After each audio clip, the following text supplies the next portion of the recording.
When your gas water heater shows a failed open pressure switch, it means the safety switch isn't closing as it should during startup. This switch is designed to confirm that the blower fan is creating proper airflow. When airflow is detected, the switch closes the electrical circuit and allows ignition to begin. If it stays open, the heater won't fire, leaving you without hot water. The most common causes are blocked exhaust or intake vents, a clogged or cracked rubber pressure tube, or a defective switch. Debris, corrosion, or even insects in vent pipes can prevent proper airflow. In some systems, you may notice the switch staying open longer than a few seconds during startup, or see blinking error codes indicating a pressure fault.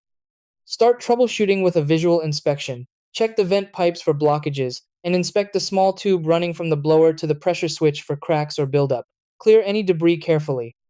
If everything looks clear, test the switch using a multimeter while the inducer fan is running. A working switch should show continuity when airflow is present. If it fails the test, replace it with a genuine OEM part for safety and compatibility. Also inspect the overall condition of the heater. Excessive rust, leaks, or an aging unit over 10-15 years for tank models may make replacement more practical than repair.